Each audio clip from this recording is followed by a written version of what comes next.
Alguno podría preguntar, Pastor Bor, ¿por qué razón es que ustedes decidieron hacer esta serie?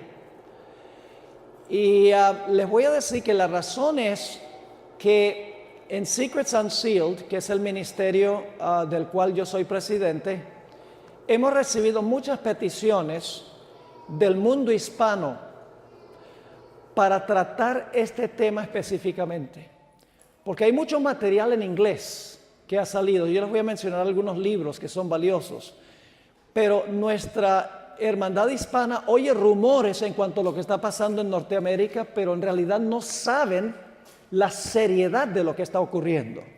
Y por esa razón, como nosotros tenemos un ministerio de producción, tenemos ahora un vehículo de producción donde podemos ir a cualquier parte de los Estados Unidos y producir en cualquier iglesia, decidimos que sería muy bueno presentar una serie de temas para que nuestra hermandad pueda abrir los ojos y saber lo que está pasando.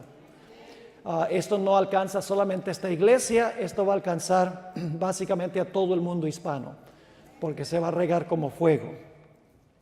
Quiero mencionar también que algunas personas consideran que este temario es deslealtad a la iglesia. Este temario no tiene el propósito de ser desleales a la iglesia. Hemos enfatizado que esta es la iglesia remanente del Señor. No hay otra iglesia sino la iglesia adventista, es la iglesia de Dios. Es la iglesia que va a terminar la obra en esta tierra después de un zarandeo. El propósito de esta serie no es ser desleal, no es ser rebelde contra la iglesia, no es hablar mal de los dirigentes. El propósito es mostrar ciertas cosas que necesitan cambiar y mejorar en la iglesia. Asuntos peligrosos de los cuales nosotros necesitamos cuidarnos. Un último punto que quiero mencionar es en cuanto a un artículo que va a aparecer en nuestro próximo noticiero. Secrets Unsealed produce 4 noticieros en el año. Lamentablemente ahora los producimos solamente en inglés. Esperamos algún día tener a alguien en nuestro ministerio que sea un excelente traductor y pueda traducir todo lo que producimos en inglés. Pero el artículo que va a salir dentro de un par de semanas, ya está en la imprenta, tiene que ver con el campestre de Indiana, el tema que trató el pastor Gómez. Porque yo recibí una carta de un candidato a doctorado que está estudiando en Andrews, donde protestó y dijo que ese campestre de Indiana no tiene nada que ver con lo que está pasando hoy en día. Y trató de racionalizar y trató de decir que eso era la cultura de aquella época.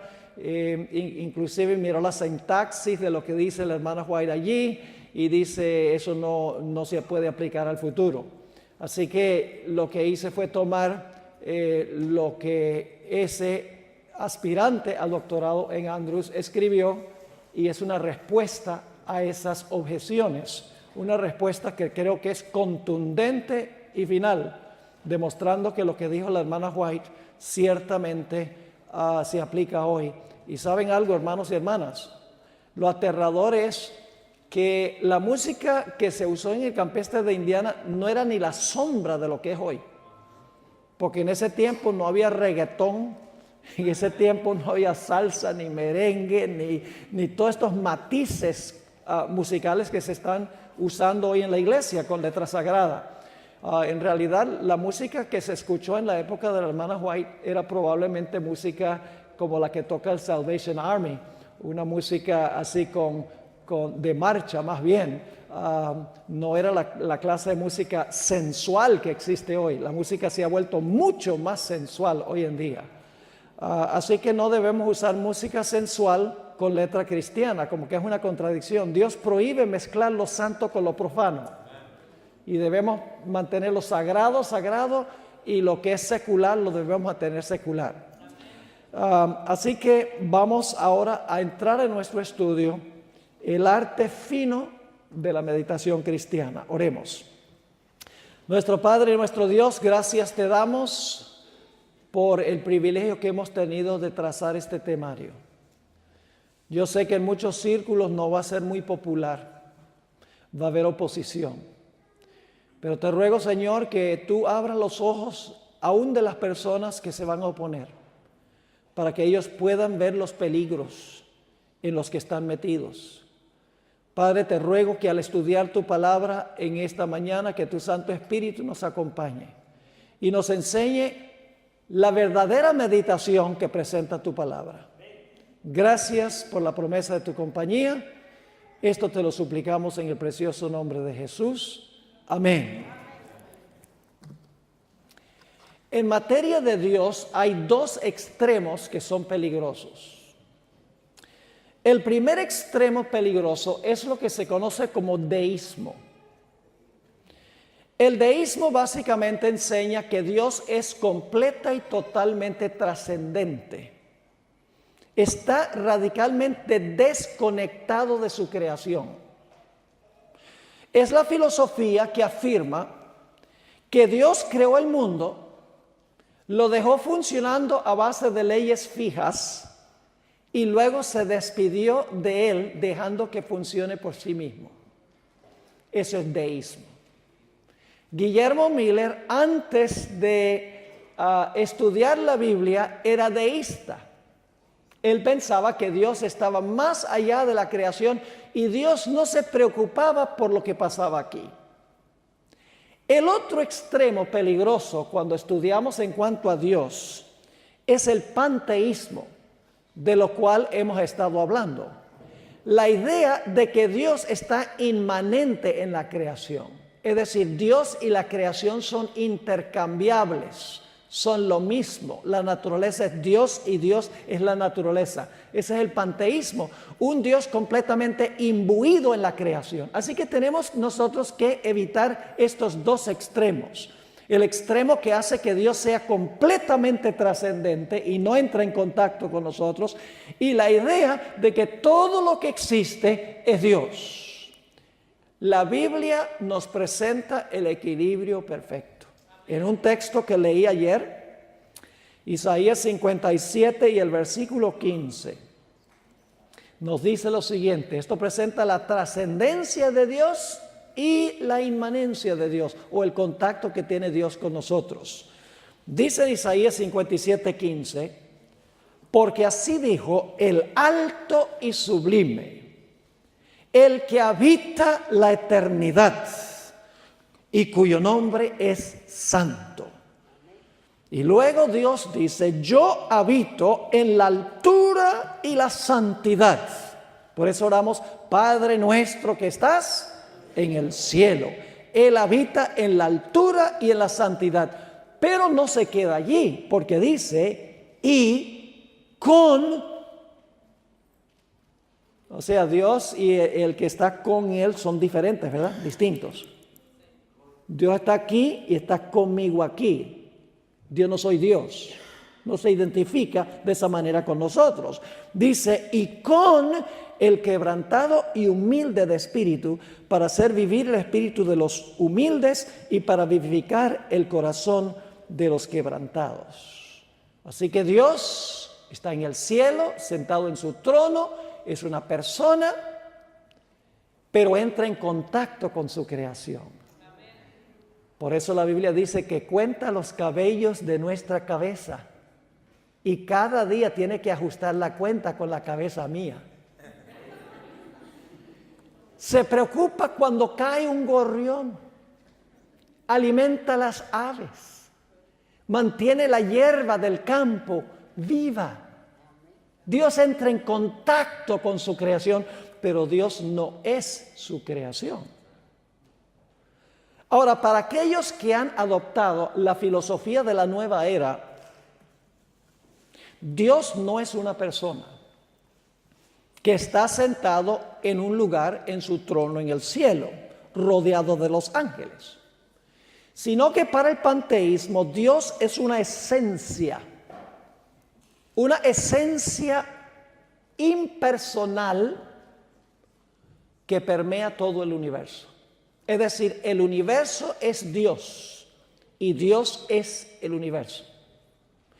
Según esta idea de la nueva era del panteísmo, la individualidad personal, lo que me hace a mí individuo, y el hecho de que yo estoy consciente, impide que yo esté en armonía y en unidad con la esencia divina del universo.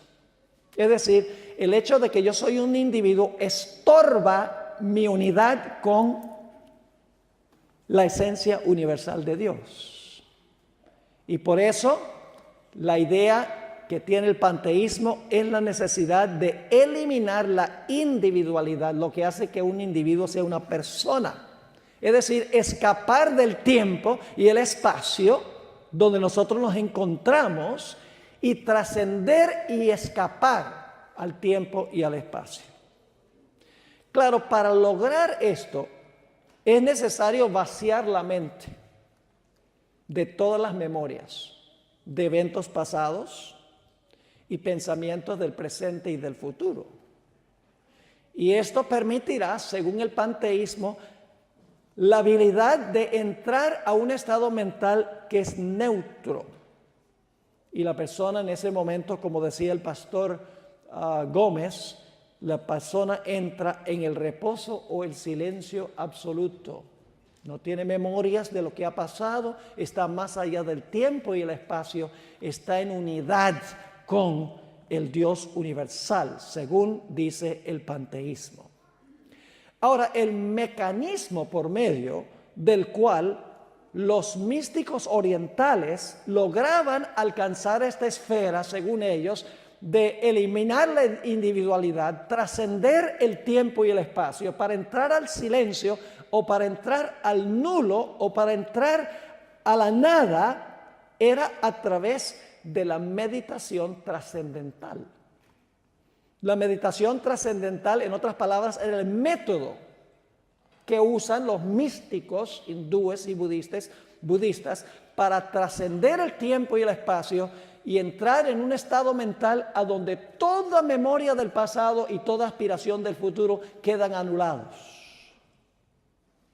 Para los creyentes en la nueva era, los hindúes específicamente y los budistas, esta experiencia se llama nirvana, a donde se extingue la personalidad y el consciente de la persona, y la persona entra en un estado donde está en perfecta armonía con todo el universo.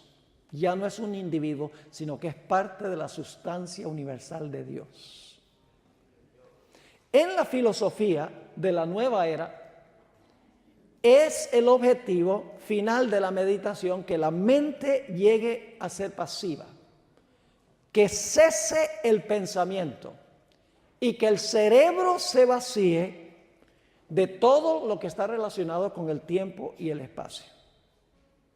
Ahora, ¿saben quiénes introdujeron la meditación aquí al mundo occidental? En la época de los hippies. ¿Recuerdan la época de los hippies? ¿Usaban drogas? ¿Para qué usaban LSD? Usaban LSD con el fin de entrar en un estado consciente alterado, donde no estuvieran conscientes de nada de lo que les rodeaba. Tomaban drogas por ese motivo, para entrar en un trance, en otras palabras. En ese tiempo fue que empezó a tener influencia aquí en el occidente un individuo que se llamaba Maharishi Mahesh Yogi. Era el gurú de los Beatles. Ustedes saben que ellos estaban metidos en el hinduismo y en el budismo. También podríamos mencionar el nombre de Timothy Leary, quien abogaba por el uso de LSD porque producía más o menos lo mismo que otros métodos de meditación que usan los gurús budistas e hindúes. Ahora, por varias décadas, estas teorías de la nueva era no apelaron para nada a las iglesias cristianas. Es más, yo recuerdo, porque yo viví en la época de los 60, yo era un teenager en la época de los 60, así que yo puedo recordar muy bien que se escribieron muchos libros en contra de estas ideas de la nueva era, libros cristianos, de parte de muchos líderes denominacionales diciendo no se metan en estas cosas porque son peligrosas. Pero con el transcurso del tiempo y en años más recientes, se ha adoptado en varias iglesias cristianas, entre los protestantes y los católicos, una modificación de estas prácticas hindúes y budistas. Primero, esto entró al mundo católico y luego penetró a las iglesias protestantes y más recientemente ha entrado en algunos círculos de la iglesia adventista del séptimo día.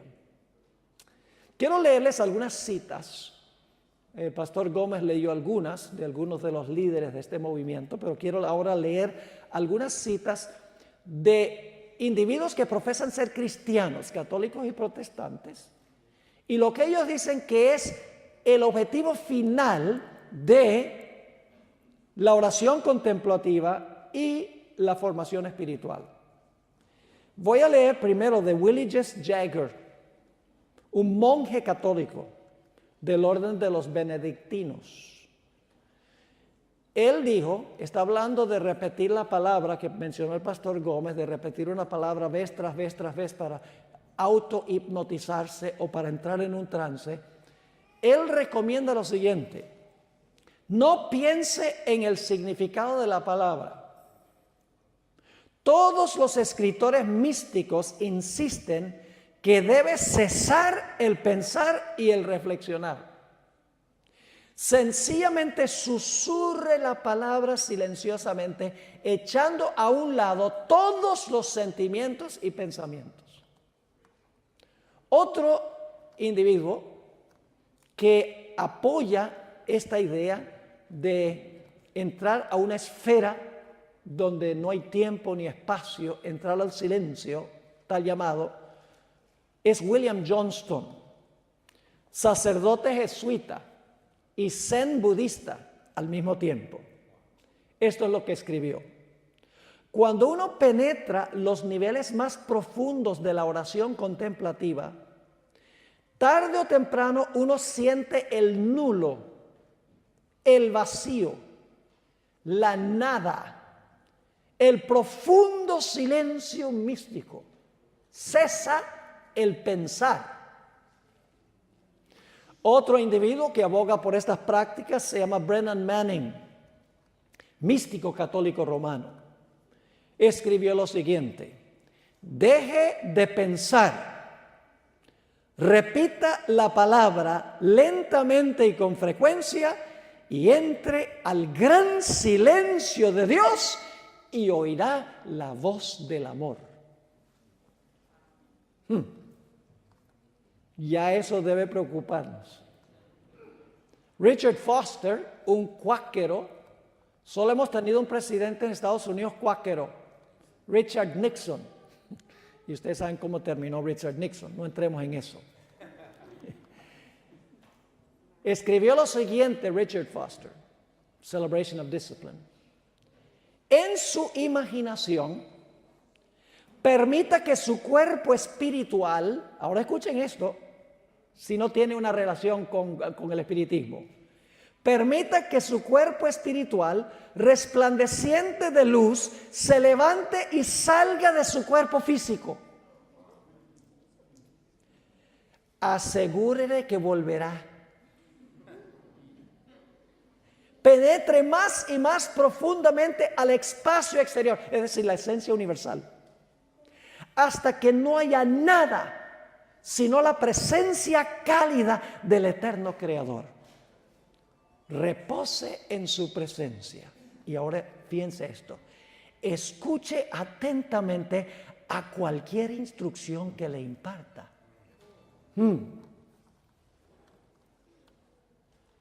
Cuando usted vacía su mente y la mente está inactiva y alguien le habla, ¿cómo sabe usted que es Dios o es Satanás? Sin comparar con lo que dice la Biblia. ¿Saben? Es muy interesante que nosotros tenemos un papa jesuita, Francisco I. ¿Sabe dónde se originaron los jesuitas? En 1534, San Ignacio de Loyola.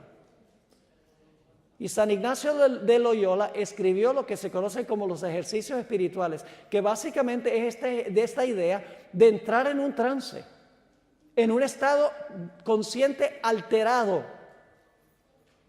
Y no es coincidencia, el pastor Gómez mencionó a Thomas Merton.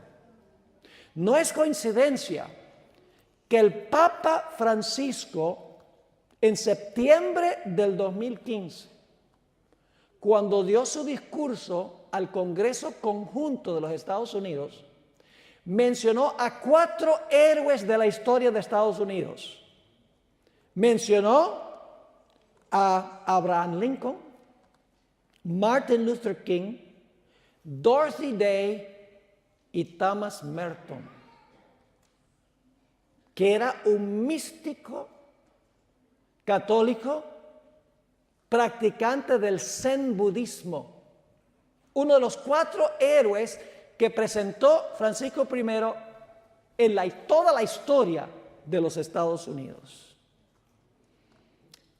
Ahora quiero compartir con ustedes qué significa la palabra místico. La palabra místico, porque la hemos usado mucho aquí, viene de la palabra griega muo, que significa ocultar. Los místicos profesan tener la habilidad de adquirir información directamente de Dios que es inaccesible y está oculto al intelecto. Le voy a dar varias definiciones de lo que es el misticismo. Esta la saqué del diccionario. Estado de perfección religiosa que consiste en la unión inefable del alma con Dios. Doctrina religiosa y filosófica que enseña la comunicación directa entre el hombre y la divinidad a través de la intuición o el éxtasis. Aquí está otra definición. El misticismo es el momento que la persona combina lo mejor del mundo terrenal con el mundo etéreo. Aquello que no logramos comprender de manera racional y nadie puede explicar por medio de la ciencia. Es decir, el misticismo, usted no piensa, usted no razona. El misticismo, supuestamente, usted entra en este estado de consciente alterado y entonces usted va a escuchar la voz de Dios directamente. Aquí hay otra definición. La creencia que el conocimiento de Dios, de la verdad espiritual o de la realidad última, escuchen con cuidado esto, la creencia que el conocimiento directo de Dios, la verdad espiritual o la realidad última se puede adquirir por medio de una experiencia subjetiva. Es decir, es depender sobre sus intuiciones, sobre sus impresiones, sobre sus sentimientos. Subjetivo significa por dentro, objetivo significa por fuera. Esto es radicalmente distinto que lo que enseña la Biblia. La Biblia nos enseña que nosotros adquirimos la verdad última de un libro que se llama la Biblia. De allí nosotros obtenemos la verdad última, no de una impresión que yo pueda tener en mi corazón o de la voz de Dios supuestamente hablándome directamente. La sierva del Señor en el libro del Evangelismo, página 440, hizo la siguiente declaración. Hay muchos que se horrorizan ante el pensamiento de consultar a los médiums espiritistas. Hermanos y hermanas, déjenme mencionar esto. ¿Tenemos nosotros en claro en la iglesia adventista que los muertos nada saben? ¿Sabemos eso? ¿El diablo sabe que nosotros sabemos? ¿Ustedes creen que el engaño primordial de Satanás va a ser que se nos aparezca un familiar muerto? Tal vez algunos, la hermana White dice que algunos. Pero el diablo dice, esos adventistas, ellos están bien fijos de que los muertos no saben nada. Yo no puedo disfrazarme como un familiar. El diablo tiene que ser más capcioso y engañoso. Usar estos métodos que no se pueden detectar. No puede ser demasiado obvio. Así que ella dice, hay muchos que se horrorizan ante el pensamiento de consultar a los médiums espiritistas, pero que son atraídos por formas más placenteras de espiritismo. ¿Cómo es la cosa? Hay formas más placenteras de espiritismo que visitar un medium. ¿Cuáles son? Escuchen bien. Tales como el movimiento de Emanuel, no voy a entrar a describir eso. Aún hay otros que son descarriados por las enseñanzas de la ciencia cristiana. Mary Baker Eddy, que decía que nuestro cuerpo no es realidad material, es una ilusión. Y luego dice, y por el misticismo de la teosofía y de otras religiones orientales. ¿Estaba la hermana White consciente de las religiones orientales? Como el hinduismo y el budismo. ¿Lo conectó con el espiritismo? Sí, pero no es el espiritismo del tipo de ir a visitar un medium. No, eso es demasiado obvio. Un método distinto donde la persona llegue a creer que Dios se comunica directamente con él aparte de la palabra de Dios. En algunas personas, en algunos lugares específicamente, hermanos y hermanas, algunas iglesias adventistas, cuando viene el culto, apagan todas las luces. Y el propósito es apagar las luces para que uno pueda entrar en un ambiente para poder sentir la presencia de Dios. Pero mis hermanos y hermanas, la Biblia nos dice que Dios es un Dios de luz. La Biblia dice, lámpara es a mis pies tu palabra y lumbrera a mi camino. Algunos dicen, bueno, pero hay que vaciar la mente porque hay que sacar toda la oscuridad primero para meter la luz. Yo pregunto, para ustedes eliminar las tinieblas de un cuarto, tienen que sacar todas las tinieblas y luego prenden la luz.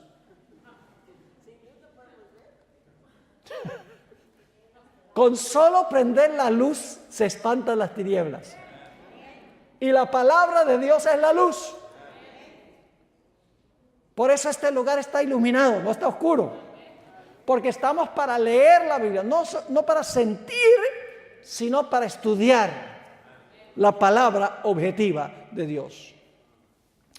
La sierva del Señor, en Mensajes Selectos, tomo 1, página 236, dijo algo muy interesante. Hablando del libro de Kellogg, dijo, no necesitamos el misticismo que hay en este libro. ¿Qué es el misticismo? La idea de que la persona puede ignorar la Biblia y depende de que Dios les habla directamente en este estado mental del cual hemos estado hablando. No necesitamos el misticismo que hay en este libro. Los que fomentan estos sofismas, escuchen esto con cuidado, los que fomentan estos sofismas pronto se encontrarán en una posición a donde el enemigo puede hablar con ellos y apartarlos de Dios. Y usted entra en este estado de contemplative prayer. Este misticismo, que es la idea de que Dios, usted entra en este estado y Dios se comunica directamente con usted y que la Biblia no importa. Dice ella que esto finalmente puede llevar al momento de que el enemigo hable con ellos para apartarlos de Dios. Sigue la hermana White. Me ha sido mostrado que el autor de este libro está en un sendero falso. Ahora escuchen esto. Ha perdido de vista las verdades distintivas para este tiempo. ¿Qué es lo que olvidó? ¿cuáles son las verdades distintivas de la iglesia adventista?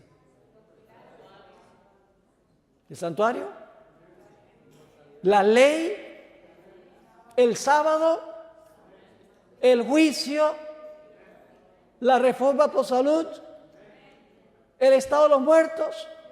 Doctrinas que nos distinguen de las demás iglesias. Verdades distintivas. La hermana White dice que el doctor Kellogg, con su misticismo, la idea de que Dios podía hablar directamente con él, llegaba el momento en que el diablo hablaba y él pensaba que era Dios. Y dice que ha olvidado las verdades distintivas para este tiempo. ¿Saben que en nuestro ministerio, en Secrets Unsealed, recibimos, y Aileen les puede confirmar esto, recibimos cartas, correos electrónicos, llamadas telefónicas, donde la gente de muchas partes del mundo dicen, ¿qué está pasando con la iglesia? Llevamos años que no escuchamos un tema sobre el santuario. Llevamos años que no escuchamos el nombre de Elena G. de White mencionado en el púlpito. Llevamos años que no escuchamos un sermón sobre la segunda venida de Cristo. Llevamos años donde no escuchamos un tema sobre las normas cristianas, la necesidad de vestir como debemos vestir, de comer como debemos comer, de tener cuidado de los lugares donde nosotros vamos. Son muchos, en muchos sitios del mundo, mis hermanos y hermanas. Es un problema mundial este problema. Sigue diciendo la sierva del Señor, no sabe el doctor Kellogg hacia dónde tienden sus pasos. El sendero de la verdad se halla muy cerca del sendero del error y ambas sendas pueden parecer ser una para las mentes que no son guiadas por el Espíritu Santo y que, por lo tanto, no están prontas para discernir la diferencia entre la verdad y el error. Qué tremenda cita esta. Los autores cristianos contemporáneos de hoy en día usan terminología distinta para describir estos métodos místicos. Le dicen oración contemplativa, la oración centradora, centering prayer, la oración que escucha, listening prayer, pero todo se refiere a la misma práctica. El objetivo final de todos estos métodos que se han infiltrado a la iglesia, inclusive los libros no adventistas que apoyan esta práctica, están siendo recomendados en nuestras escuelas, como ustedes pudieron ver. El objetivo es suspender todo pensamiento y entrar en contacto directo con Dios para que Él hable. Saben que mi contacto con Dios es a través de la Biblia. Así me habla Dios a mí. Pero yo no puedo confiar en una vocecita que yo oigo por ahí, porque puede no ser la voz de Dios. Ahora, a fin de entrar a este silencio, hay que deshacerse de todas las distracciones externas, porque uno se distrae. Así que muchos cristianos están abogando porque se use un mantra. Ellos no le dicen mantra. ¿Han oído hablar del mantra? Es una palabrita que se repite vez tras vez, tras vez, tras vez, tras vez, tras vez, que produce como un autohipnotismo y lleva a la persona a entrar a este estado de trance, este estado donde está más allá del tiempo y del espacio. ¿Sabe lo que significa la palabra mantra? Es una palabra que viene del sánscrito. La palabra man significa pensar y tra, librado de. Es decir, la palabra mantra significa librado de pensar. Yo pregunto, ¿eso es lo que nos anima a Dios a hacer a nosotros? Dejar de pensar, a llegar a ser cabeza hueca, airhead. Eso no es lo que Dios nos está pidiendo. Y fíjense, hermanos y hermanas, hay una serie de autores católicos y protestantes que están apoyando este tipo de práctica y ha entrado en algunos círculos de la iglesia adventista. Tal vez el más conocido es San Ignacio de Loyola, hace mucho tiempo. Él mismo dijo que había adquirido esto de los místicos antiguos. Está Thomas Keating, un ecumenista católico romano. Fuerte énfasis da este hombre en el ecumenismo, en la unidad de todos los cristianos. Henry Nouwen, que mencionó el pastor Gómez, sacerdote católico romano, que enseñó por muchos años en la Universidad de Notre Dame, en Harvard y en Yale. Así que ustedes pueden imaginarse cuántos alumnos no pasaron por sus clases.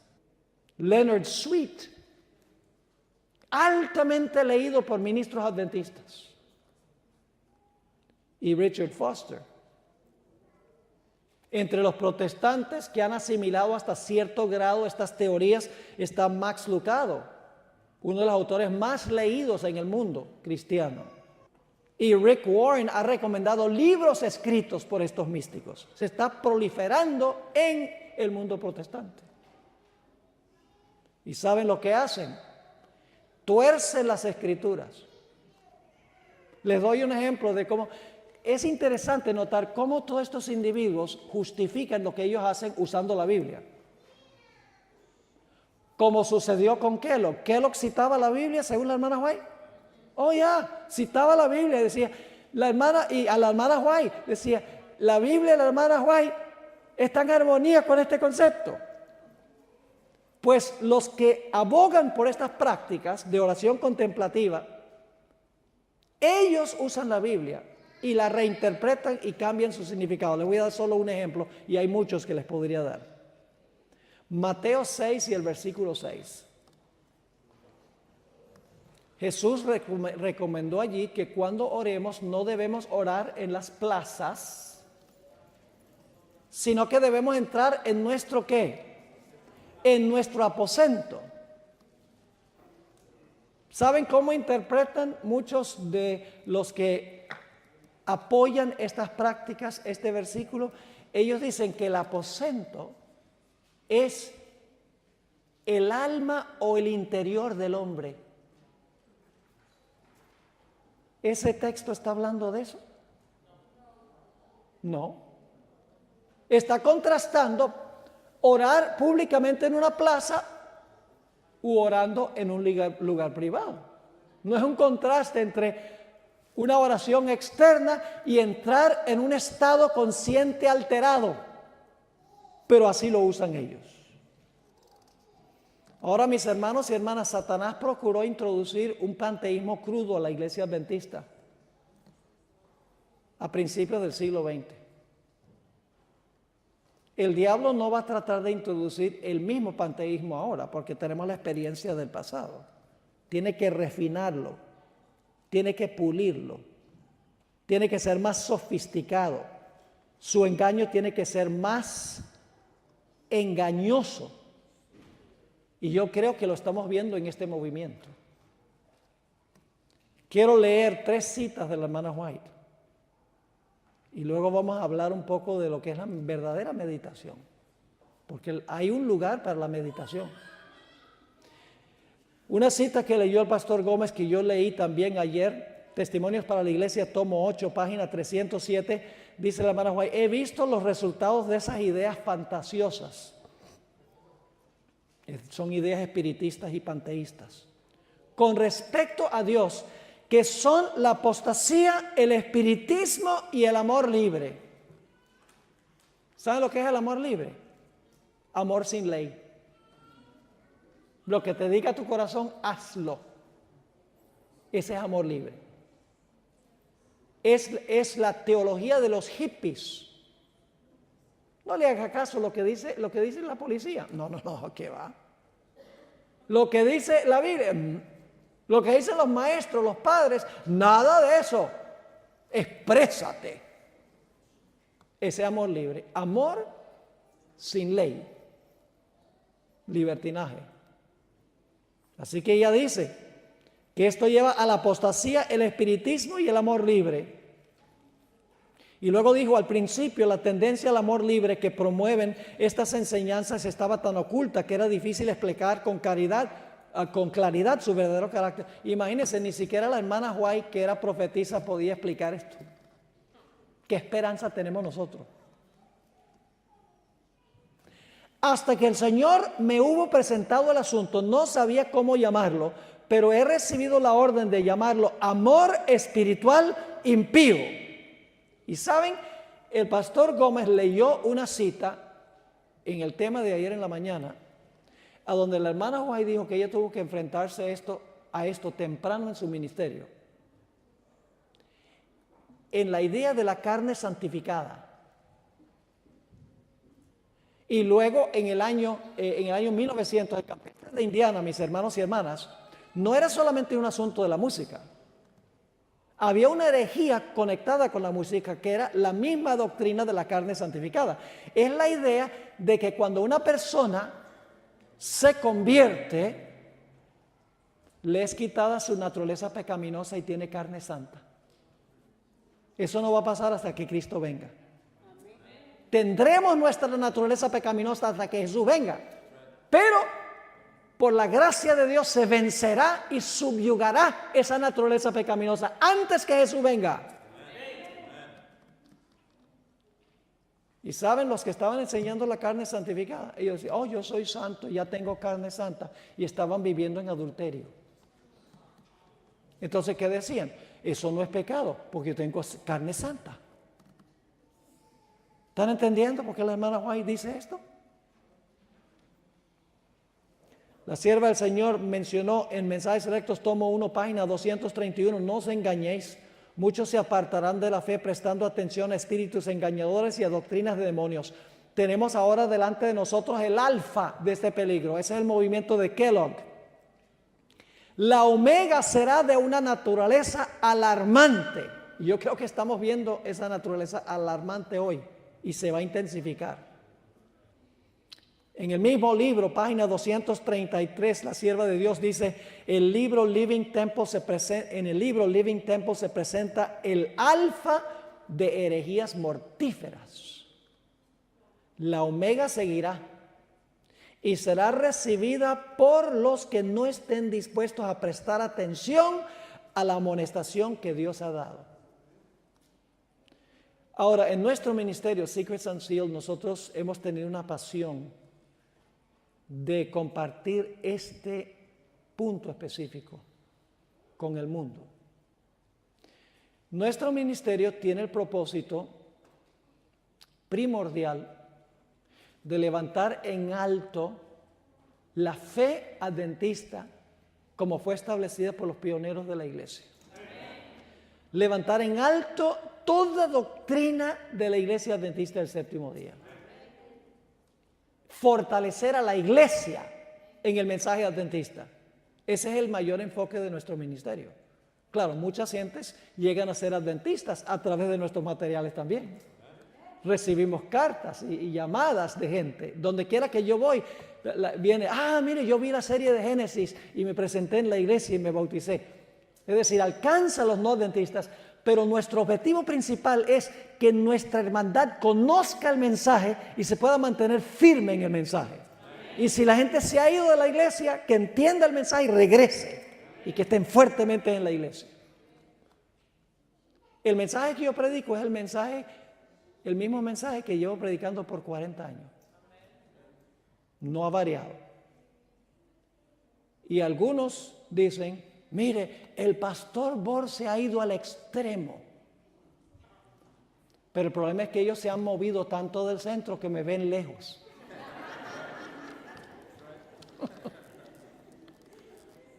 Yo no me he movido. Mire, hace 20 años, si yo enseñara estas cosas, todo el mundo diría aleluya. Precisamente esta mañana un joven me dijo, mire, tuve una conversación con mi hermana en Illinois. Y allá en el campestre dijeron que no escuchen al pastor Bor ni inviten al pastor Bor porque está enseñando contrario a la iglesia. Contrario a la iglesia, hermanos y hermanas. ¿Usted ha escuchado algo aquí contrario a la iglesia? Mire, si nosotros estuviéramos en contra de la iglesia, no nos preocuparíamos por esto. es porque nos preocupa lo que está pasando en nuestra querida iglesia, que queremos presentar estas cosas. Seekers and Seal ha producido, no producido, pero tiene accesibles 7 libros. Lamentablemente uno solo está en español, que trata esta temática que estamos estudiando aquí. El libro de Thomas Mostert, que mencioné ayer, Hidden Heresy, herejía oculta, la tenemos disponible. El libro Culto en el trono de Satanás es el que está en español, el que escribí yo, un libro supremamente importante. El libro de Rick Howard, The Omega Rebellion, él estuvo metido en estas cosas, así que habla por experiencia. El libro de Howard Peth, The Dangers of Contemplative Prayer, los peligros de la oración contemplativa. Otro libro de Rick Howard, Meet It, enfréntate a él. Dave Fiedler, quien presentó ese tema largo, tiene un libro muy importante que se titula Tremble, tiembla, porque la hermana White tembló por nuestro pueblo.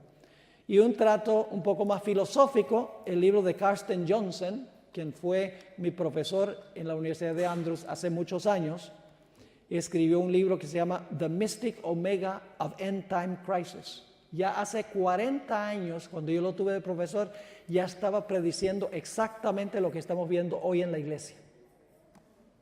Casi podría decir que es un libro profético, porque lo que él dijo iba a pasar, está pasando. La omega mística de la crisis final se llama. Ahora, mis hermanos y hermanas, el ataque de Satanás es en contra de nosotros depender de la palabra objetiva de Dios. Él quiere que nosotros dependamos de todo menos de la palabra de Dios. La sierva del Señor dice en El Conflicto de los Siglos, página 545, Satanás hace creer al mundo que la Biblia no es más que una mera ficción. O cuando mucho un libro apropiado para la infancia de la raza, del que debe hacerse poco caso ahora, o echarlo a un lado por anticuado. Ahora escuchen bien, ¿qué es lo que quiere hacer Satanás? Echar a un lado la Biblia y decir, ese libro está anticuado, eso fue escrito hace 2000 años. ¿Qué puede decirnos a nosotros ese libro hoy? Pero Satanás tiene un reemplazo. En lugar de la Biblia, que uno echa al lado, fíjense lo que dice.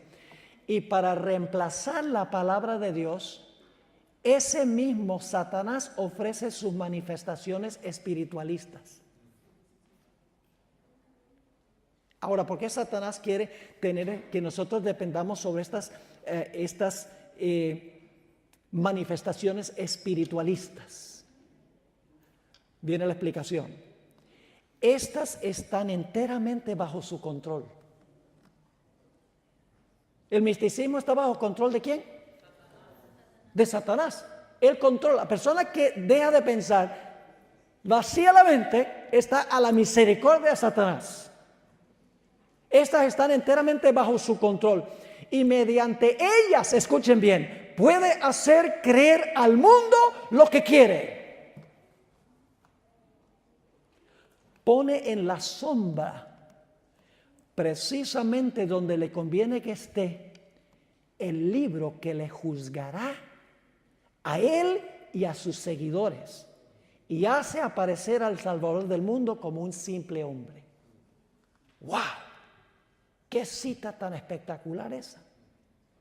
Así que Satanás dice, no, la Biblia no, esa échala a un lado. ¿Depende de qué? Del misticismo. Porque él puede controlar en absoluto el misticismo, pero no puede controlar la palabra de Dios. Porque la palabra está escrita. Y Dios la puso así como Él quiere que esté. La estrategia, hermanos y hermanas, de Satanás es que nosotros tomemos decisiones sobre el bien y el mal a base de una norma subjetiva y personal. Por eso ha inventado una serie de filosofías y prácticas, el existencialismo, el espiritismo, el panteísmo, la oración contemplativa, la iglesia emergente, el posmodernismo, la clarificación de valores, la neortodoxia, la ética de situación, la nueva era, el psicoanálisis, todo eso depende de una norma interna para tomar decisiones que tienen que ver con la moral. Al final de la historia nosotros no vamos a poder depender de nuestras impresiones, nuestras emociones, nuestras intuiciones, sentimientos y razonamientos. Tendremos que vivir por una así dice Jehová. Para eso tenemos que conocer la Escritura. Ahora hablemos un poco de la meditación cristiana, la genuina. Porque ya hemos visto, la idea de vaciar la mente es falso. Satanás tiene una falsificación para todo lo que Dios tiene verdadero. Entonces tiene que haber una meditación verdadera. Ahora, mis hermanos y hermanas, es extremadamente peligroso vaciar la mente y no llenarla. Ustedes conocen el pasaje en Lucas 11, 24 al 26, donde dice, cuando el espíritu inmundo sale del hombre, anda por los lugares secos buscando reposo. Y no hallándolo dice, ¿ve? Porque se vació, pero no se volvió a llenar. Volveré a mi casa donde salí. Y cuando llega, la haya barrida y puesta en orden. Encuentra el cerebro vacío, limpiecito. Entonces va y toma otros 7 espíritus peor que él. ¿Ven la relación con el espiritismo? Y entrados moran allí, y el postrer estado de aquel hombre viene a ser peor que el primero. Mis hermanos y hermanas, la meditación bíblica no consiste en vana repetición de una palabra, ni el vaciar la mente. Significa llenar la mente con las promesas y las memorias que se hayan escritas en la palabra de Dios. En la meditación cristiana el cerebro está activo, está involucrado, razonando, pensando, reflexionando, meditando. No está en neutro, no es un nulo, no es un vacío. El propósito de Dios no es vaciar la mente para escuchar la voz de Dios. El propósito es llenar la mente con la palabra de Dios. Ahora es cierto que muchas veces nosotros tenemos un obstáculo grande a la meditación sobre la palabra, por el ajetreo de la vida. La hermana White dice en el libro El Hogar Cristiano, página 473, en esta era del mundo existe un afán de placeres que no tiene precedente. Por doquiera prevalecen la disipación y una prodigalidad temeraria. Las muchedumbres ansian divertirse.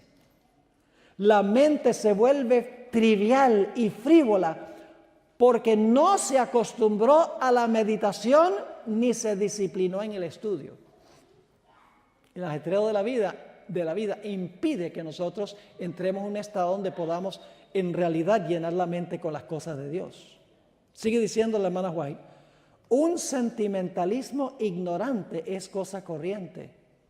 Dios requiere de toda alma que sea culta, refinada, elevada y ennoblecida, pero con demasiada frecuencia toda realización valiosa queda descuidada en favor de la ostentación de las modas y el placer superficial. Ahora voy a darles algunas claves, antes de leerle varios versículos de la Biblia y del Espíritu de Profecía, algunas claves de cómo practicar la meditación cristiana. Porque de nada vale sencillamente decir que debemos llenar la mente, pero necesitamos tener ciertas técnicas. Número 1, el mejor tiempo para meditar es temprano por la mañana. Bueno, no diría a las 3. Pero temprano antes que comience el bullicio y el ajetreo de la vida. Segundo, escoja un lugar callado, cómodo, pacífico y bien iluminado, porque van a tener que leer la Escritura y no pueden leer la Escritura a oscuras. Así que en primer lugar es el tiempo. Cuando hay silencio Y ya no ha empezado el ajetreo de la vida. Tendremos que levantarnos un poco más temprano y acostarnos un poco más temprano para que eso sea una realidad. Y debemos buscar un lugar tranquilo y callado. Pueden poner inclusive música suave de trasfondo, pero que no sea reggaetón, ni rock, ni ninguna música suave. Luego escoja un versículo o un pasaje sobre el cual va a enfocar sus pensamientos. Escoja un pasaje, un versículo de la Biblia. Voy a meditar sobre este versículo, voy a meditar sobre este pasaje. Ore para que el Espíritu Santo le pueda ayudar a concentrarse en el versículo o el pasaje que está leyendo. Es decir, la forma de concentrarse no es repitiendo una palabra 20,000 veces. La forma de concentrarse es orándole al Espíritu Santo para que nos ayude a concentrarnos. El siguiente punto es lea el pasaje, concentrándose en lo que está leyendo y poniéndose en la situación que describe el pasaje. Permítame leerles esta cita de la hermana White, Comentario Bíblico Adventista, tomo 7A, página 307. Necesitamos espaciarnos en las garantías de la palabra de Dios, manteniéndolas ante los ojos de la mente. Punto tras punto, día tras día, repitamos vez tras vez las lecciones que allí se dan, hasta que aprendamos la relevancia y la importancia de ellas. Vemos un poco hoy y con meditación y oración vemos más mañana. Y así asimilaremos poco a poco las bondadosas promesas hasta que finalmente podamos casi entender su significado pleno. A ver si podemos apagar la musiquita. Ya tuvieron un buen ejemplo de la clase de música que podemos usar. No está mal cerrar los ojos y repetir en la memoria la escena que estamos estudiando. Si su mente divaga o se desvía, no se frustre, reenfóquese. Y luego entonces pongamos en práctica lo que estudiamos o sobre lo que meditamos esta mañana. Yo les voy a dar un ejemplo de esto. Cuando yo enseñaba teología en Colombia, y me ha pasado en otras ocasiones, pero esta ocasión fue especialmente impactante. Una mañana yo estaba meditando sobre la vida final de Jesús, como dice la hermana White, 1 hora de reflexión. Y estaba meditando específicamente en un versículo donde cuando estaban maltratando a Jesús decía, Padre, perdónalos porque no saben lo que hacen. Y en mi mente pues yo me puse en la situación, la mente activa, a base de lo que dice la Biblia, no inventando, sino a base de lo que dice la Biblia. Bueno, me fui a la clase era a las 7 de la mañana, y en la primera clase tuve un alumno que era supremamente problemático, estaba atrás con otro alumno, estaban hablando y riéndose. Y yo entonces los miraba y dejaban de hablar. Y luego empezaba a enseñar la clase y otra vez ahí riéndose y hablando. Y le debo ser honesto que poco a poco se me fue subiendo la sangre a la cabeza. Fue una falta de respeto. Y finalmente, después que pasó varias veces, yo estaba a punto de pegarle su buen insulto en frente de todos los alumnos. Y cuando estaba a punto de decir algo, a través de mi mente pasó, Padre, perdónalos porque no saben lo que hacen. ¿De dónde creen ustedes que vino ese pensamiento? De la meditación de la mañana. La meditación impacta nuestra vida. Ahora, permítame leer para concluir esta mañana algunas citas bíblicas sobre lo que es la meditación. Escuchen bien, en la Biblia la meditación significa llenar la mente, no vaciarla. Salmo 119, voy a ir rapidito, Salmo 119, 97 al 99, dice el salmista, oh, cuánto amo tu ley, todo el día es ella mi meditación. ¿Sobre qué meditó el salmista? ¿Qué dijo el salmista? Oh, cuánto amo tener la mente vacía. No, dijo, cuánto amo tu ley, todo el día es ella mi meditación. Me has hecho más sabio que mis enemigos con tus mandamientos, porque siempre están conmigo. Más que todos mis enseñadores he entendido, porque tus testimonios son mi meditación. ¿Eso significa vaciar la mente? No, llenarla. Ustedes conocen Josué 1:8, versículo muy famoso.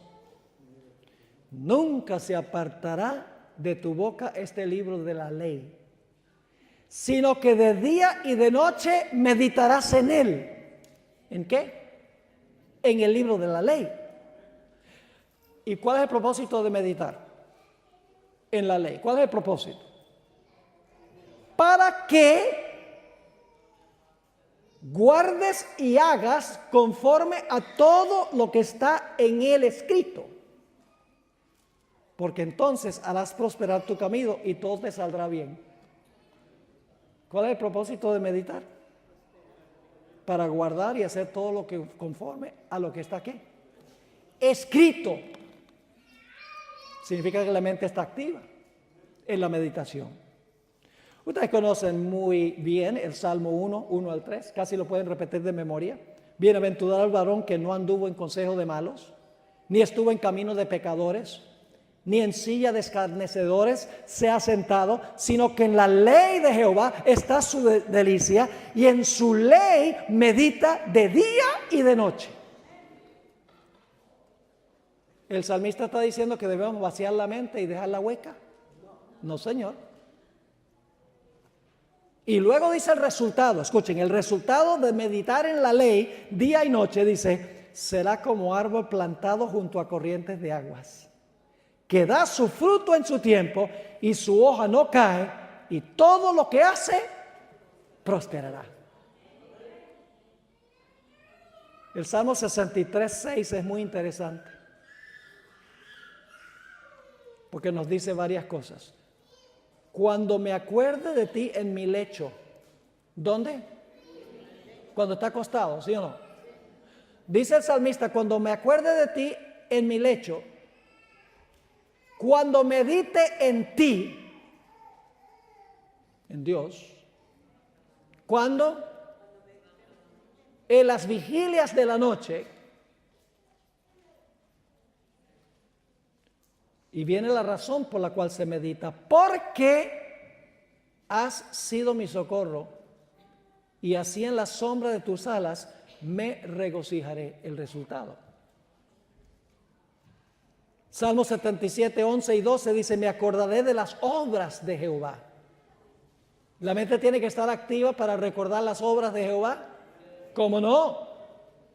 Sí, haré yo memoria de tus maravillas antiguas. Meditaré en todas tus obras y hablaré de tus hechos. ¿Qué nos está diciendo la Biblia? Que debemos meditar ¿en qué? En la palabra de Dios. Esa es la verdadera meditación.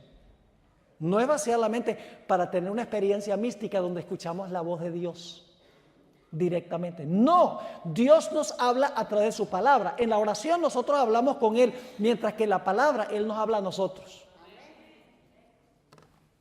Salmo 143, 5, me acordé en los días antiguos, meditaba en todas tus obras, reflexionaba en las obras de tus manos. Por eso la hermana White dice, no tenemos nada que temer al futuro, al menos que recordemos el pasado. En el Nuevo Testamento también tenemos, ustedes conocen 2 Corintios 3:18, mirando a cara descubierta como en un espejo la gloria del Señor. ¿A dónde miramos nosotros la gloria del Señor? Decimos, ay Señor, vacía la mente para que vos puedas ver tu gloria. No, La hermana White dice que debemos cada día pasar una hora reflexionando sobre la vida de Cristo, especialmente las escenas finales. ¿A dónde nosotros descubrimos las escenas finales de la vida de Jesús? En la Biblia, en los evangelios. Nada de esto es sentarse así, Cristo. Entonces, entras en un trance, Señor, háblame.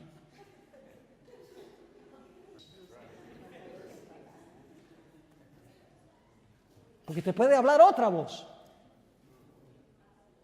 ¿Cómo sabes si es la voz de Dios o no? Ahí está el problema. Porque lo siento, pastor. Cuidado con eso. Así que cuando Pablo dice, contemplando a cara descubierta como un espejo la gloria del Señor, está diciendo, abre la Biblia y contempla a Jesús las escenas finales y te va a transformar la vida. Cuando tú reflexionas sobre las experiencias de Jesús, especialmente al final de su vida, eso va a impactar tu vida porque se va a meter en tu mente. Ahora, permítame leerles algunas citas del Espíritu de Profecía. La hermana White tenía una expresión que usó muchísimas veces. Memories Hall. Yo lo he traducido al español, que debemos poner la palabra en los recintos de la memoria. Permítame leerles aquí algunas citas. En primer lugar, Juan en la isla de Patmos. En el libro La vida santificada, la sierva de Dios dice, Juan trae a la memoria los maravillosos incidentes de los cuales fue testigo durante la vida de Cristo. ¿Está recordando algo, Juan? ¿O sencillamente está entrando en un trance? No, está recordando las escenas de la vida de Jesús. En su imaginación, nuevamente disfruta de las preciosas oportunidades con las cuales fue favorecido. Y es grandemente confortado. De repente se interrumpe su meditación y alguien le habla en tonos distintos y claros y entra en visión. Lo mismo sucedió con el apóstol Pablo, cuando estuvo en el desierto de Arabia por 3 años. Dice, allí en la soledad del desierto, Pablo tenía amplia oportunidad para estudiar y meditar con quietud. Repasó serenamente su experiencia pasada. La mente está activa, está recordando el pasado. Y se arrepintió cabalmente, buscó a Dios con todo su corazón, sin descansar hasta saber con certeza que su arrepentimiento fue aceptado y sus pecados perdonados. Anhelaba tener la seguridad de que Jesús estaría con él en su ministerio futuro. Ahora sí se vació de algo. Dice, vació su alma de los prejuicios y tradiciones que hasta entonces habían amoldado su vida y recibió instrucción de la fuente de la verdad. Jesús tuvo comunión con él y lo estableció en la fe, concediéndole una rica medida de sabiduría y gracia. Tengo varias citas más, permítame leerles 2 o 3 antes de terminar. Al contemplar a Jesús, al hablar de Él, al reflexionar sobre la hermosura de su carácter, somos cambiados. Cambiados de gloria en gloria. ¿Y qué es gloria? El carácter. Somos cambiados de carácter en carácter. Así vemos que transpira una obra de purificación mientras contemplamos a Jesús. Aquí hay otra. Jesús viene para presentar las ventajas y las bellas imágenes de las cosas celestiales, para que las atracciones del cielo se hagan familiares a los pensamientos y que los recintos de la memoria se adornen con los cuadros de la hermosura celestial y eterna. Debemos pensar en cómo es el cielo. Te dice, pero ¿cómo puedo imaginarme cómo es el cielo? Pues lee Apocalipsis 21 y 22, pues. ¿Por qué creen ustedes que Dios nos dio una descripción del cielo? y de la Nueva Jerusalén, para que podamos ir allá y reflexionar sobre lo que será nuestro hogar eterno. En otra cita ella dice, toda liberación, toda bendición de Dios que Dios le ha concedido a su pueblo en el pasado, debe mantenerse fresca en los recintos de la memoria. Esto servirá como garantía segura de bendiciones aún mayores y más ricas que están por venir. Las bendiciones de Dios se adaptan a las necesidades de su pueblo.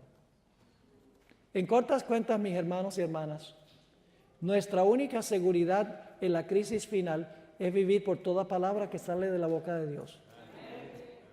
No podemos depender de la ciencia. No podemos depender de nuestras intuiciones, nuestras emociones, nuestros sentimientos. No podemos confiar en lo que dicen los demás.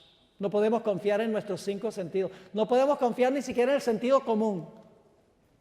Porque todas esas son normas antropocéntricas, centradas en el hombre. Toda decisión tiene que ser en armonía con la palabra de Dios. La palabra externa objetiva de Dios. Ese es el meollo de todo lo que hemos hablado aquí. Leo 2 citas para terminar. Pero Dios tendrá en la tierra un pueblo que sostendrá la Biblia y la Biblia sola como piedra de toque de todas las doctrinas y la base de todas las reformas. Ni las opiniones de los sabios, ni las deducciones de la ciencia, ni los credos o decisiones de concilios tan numerosos y discordantes como lo son las iglesias que representan, ni la voz de las mayorías, nada de esto, ni en conjunto ni en parte, debe ser considerado como evidencia en favor o en contra de cualquier punto de fe religiosa. Antes de aceptar cualquier doctrina o precepto, debemos cerciorarnos de si los autoriza un categórico, así dice Jehová. Y la última cita es el Conflicto de los Siglos, página 11. En su palabra Dios comunicó a los hombres el conocimiento necesario para la salvación.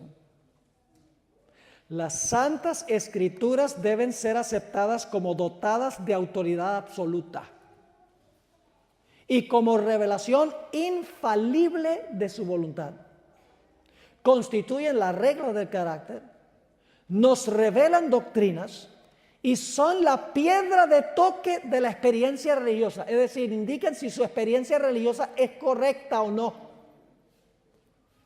Toda escritura es inspirada por Dios y es útil para enseñanza, para reprensión, para corrección, para instrucción en justicia, a fin de que el hombre de Dios sea perfecto, estando cumplidamente instruido para toda buena obra. Los adventistas se han llegado a conocer como el pueblo del libro. Dios quiera que nosotros no lleguemos a ser conocidos como el pueblo de la experiencia subjetiva. Porque eso tienen todas las demás iglesias. Escuchen bien, esto tiene implicaciones ecuménicas inmensas. Porque la idea de todas estas prácticas es que nos olvidemos de nuestras diferencias doctrinales y nos unamos todos en esta esencia universal, unidad universal. Echemos a un lado nuestra individualidad, nuestros gustos personales y sencillamente nos unamos en un ecumenismo global. Y ustedes saben que eso es lo que está pasando. ¿Sabían ustedes que el próximo año el Papa va a ir a celebrar los 500 años de Martín Lutero? Hermanos y hermanas, Martín Lutero fue el que trajo la reforma protestante y ahora Francisco I va a ir a hablar bien de Lutero. Y los luteranos firmaron un tratado recientemente de que están en vías de reunirse otra vez con la Iglesia Católica. Y podría mencionarle muchas otras cosas que están pasando en el mundo ecuménico. Todo está convergiendo. Pero Dios tendrá un pequeño remanente, fiel a la palabra, que le hará frente a esto. Y Dios tendrá la última palabra. Porque escuchen bien, una minoría con Dios es una mayoría. Así que, hermanos y hermanas, ojalá que lo que hemos estudiado haya sido de beneficio espiritual para nosotros, para ponernos alerta a lo que está ocurriendo. Que no seamos engañados y que podamos hablar con otras personas, compartir estos mensajes. Están en YouTube ya. Animen a la gente a ir a YouTube a ver estas presentaciones. Mándelas con un link a personas que ustedes conocen, porque de esa manera se prolifera el mensaje, para que el pueblo remanente de Dios pueda saber bien lo que está pasando y cómo protegerse de lo que está ocurriendo, y pronto se intensificará.